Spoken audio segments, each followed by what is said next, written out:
Thanks, sir. How are you doing? Mr. Borges, can you hear me? Yes, sir. How are you doing today? Good morning. I'm doing fine. I'm doing well, thank you, sir. Great stuff. Can you see and hear me well? It's just black. Okay, now I can see. There we go. There we go. How are things going? Well, thank you, sir. Where are you finding yourself in Mozambique? Come again? Where exactly in Mozambique are you finding yourself this morning? Oh, I'm in Maputo, You're in Maputo. the Okay. cap, the capital. Yes. Great stuff. Great stuff. No, thank you so much for making the time out to join us. I just quickly wanted to ask, how do you pronounce your first and last name? Okay, my first name. Well, this is Portuguese pronunciation. Borges. Just repeat that for me, please. Borges. Borges. Nhamirre, not Nhamirre. Nhamirre. Nhamirre. Okay. Borges Nhamirre. Mm-hmm. Great stuff. Thank you so much. We'll be starting the interview very shortly. Okay.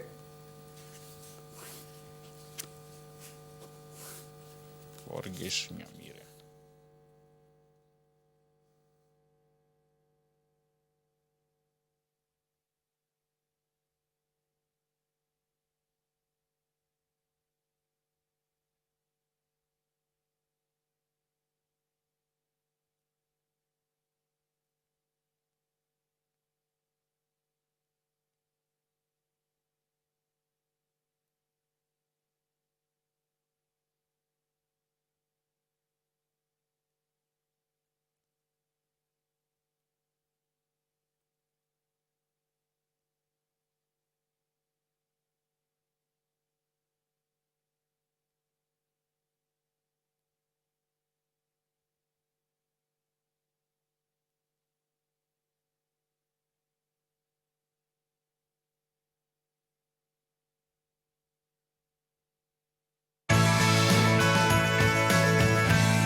Welcome back. Now, the four-year insurgency in Mozambique took on a new phase after militants attacked the town of Palma last week, with dozens reported dead and thousands displaced. Joining me for an update this morning is international news correspondent from Mozambique, that's Borges Nhamirre. Well, good morning to you, Borges. Thank you so much for joining us this morning. Good morning. What's the latest with regards to that attack on Palma last week? What is happening in Mozambique right now? Well, the most surprising news is that yesterday the government took some journalists to fly over Palma, and they decided to land in Palma to see how the situation is.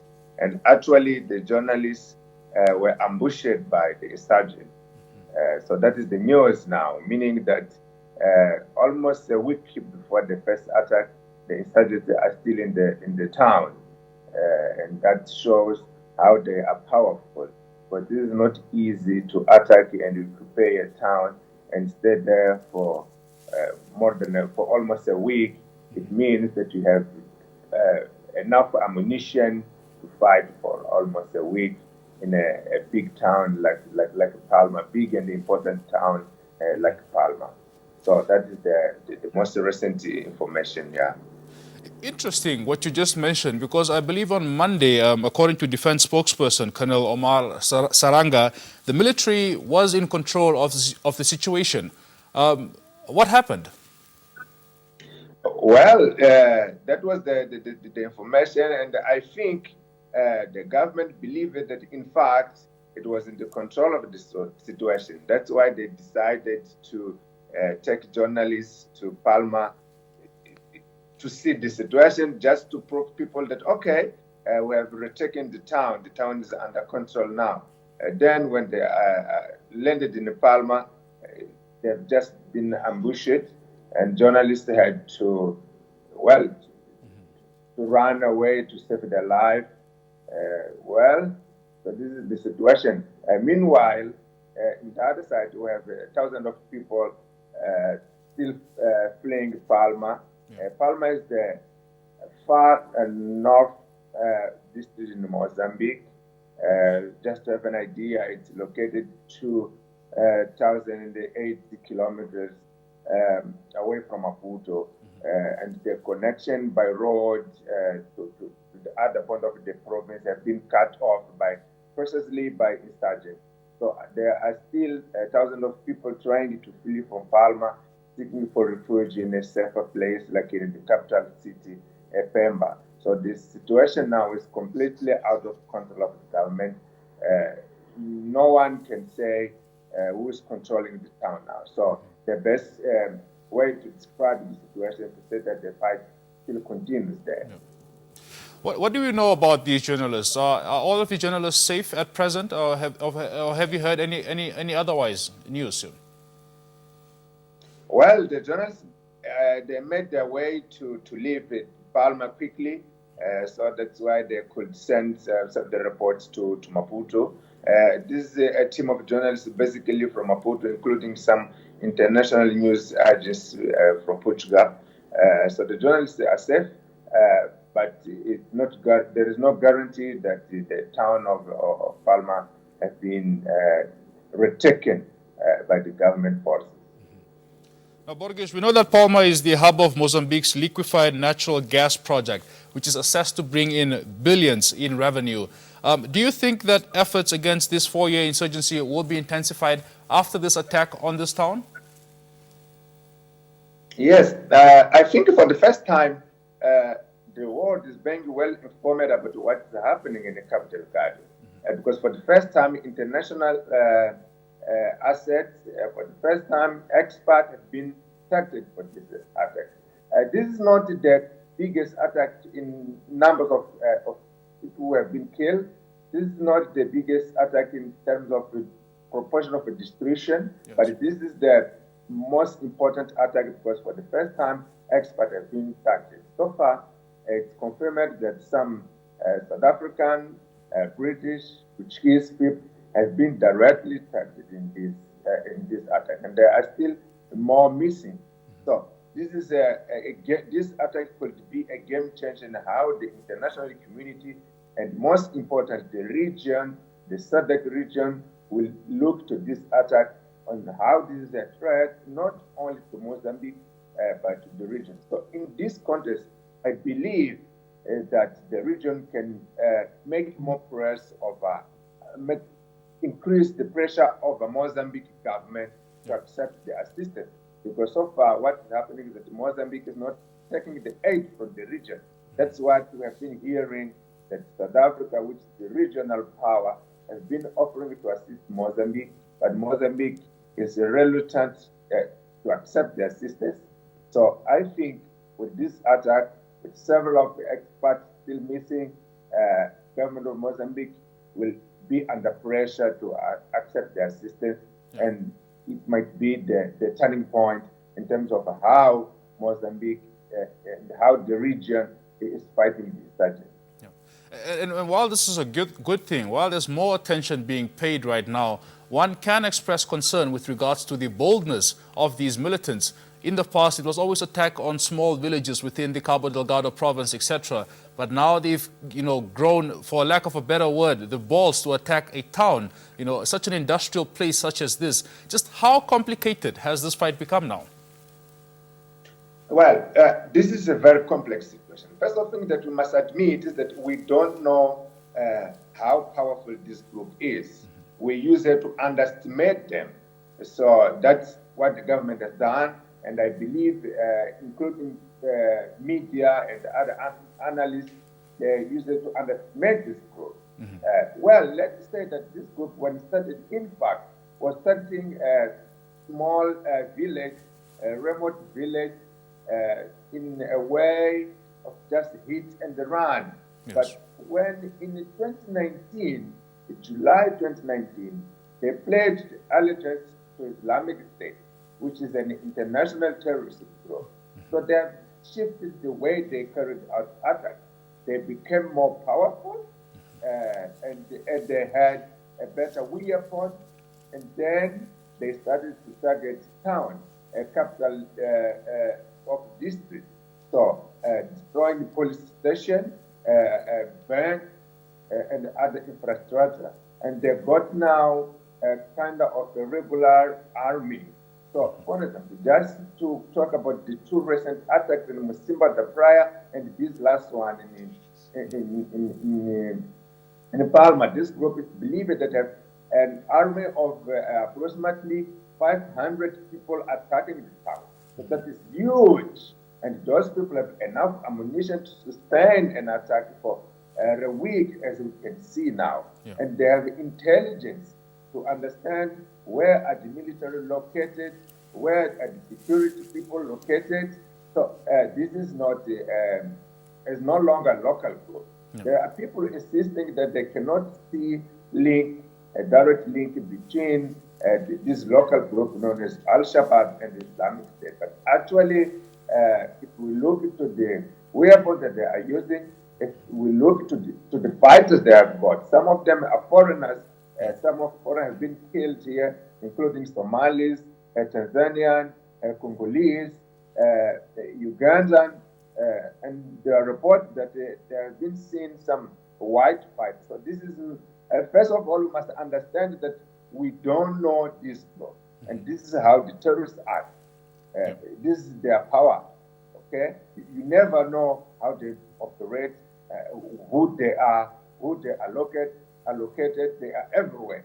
So this is the first thing to say. Secondly, that Mozambique has no defensive capacity. Mozambique has no capacity to fight against it. So international assistance is really and urgently needed.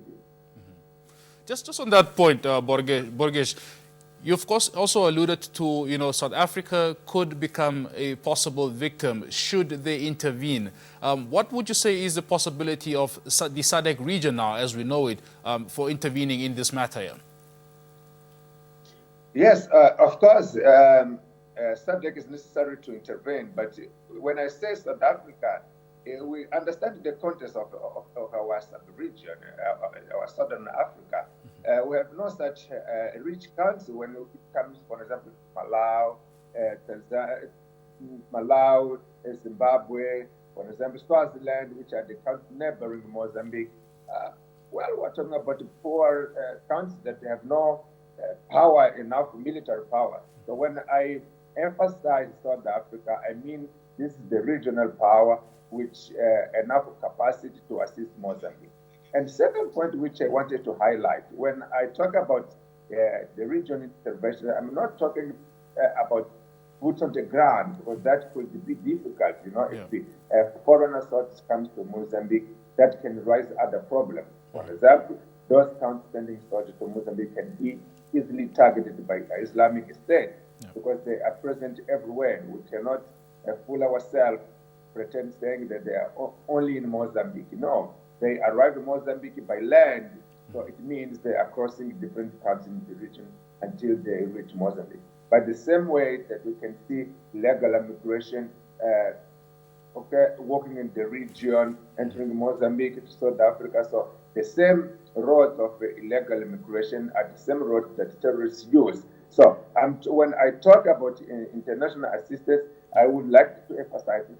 I'm talking about the surveillance in the borders, for example, because those people who are attacking, they keep crossing the border between Mozambique and Tanzania. When they are chased out from Mozambique, they cross border to the south of Tanzania, and then they get there prepared and come back to Mozambique to attack again. That's the first thing I wanted to say. Also, intelligence is very important, because I don't understand how Mozambique could not predict this kind of attack for several weeks. It needed some kind of preparation and before it happened.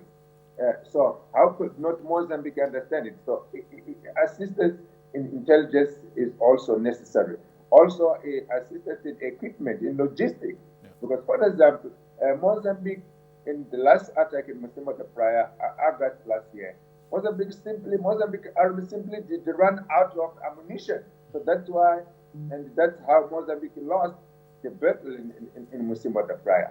So this also is necessary assistance. So when I emphasize South Africa, for example, I don't see how struggling, for example, in an economic crisis like Zimbabwe can bring assistance for Mozambique in terms of logistics. So that's why I emphasize South Africa, but understanding that even though South Africa will have to work in the context of the continent, of the Very region. much. Just lastly, Borges, of course, we know that information around this insurgency has always been hard to come by.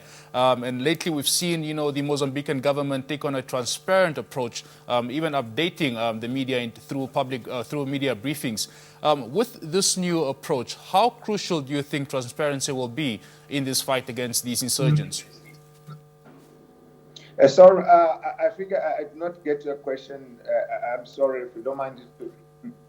Just lastly, with regards to transparency that we are seeing right now from the Mozambican government, we've seen the Mozambican, voluntarily share information around this insurgency in the country. And as you mentioned in the start of this interview, yesterday also some journalists were taken to the town of Palma. Just how important is transparency in this fight against these insurgents here?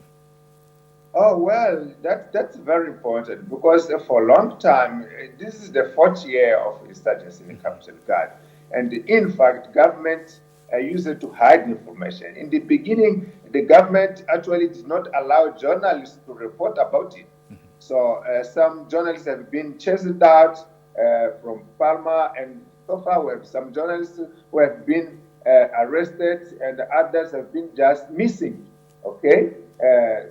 It's a year now that a journalist has been missing precisely from Palma because he was reporting on his site. So now we see this move, government allowing journalists to go there, actually assisting journalists to go there. I think this comes now because government understood that alone it cannot fight the insurgents.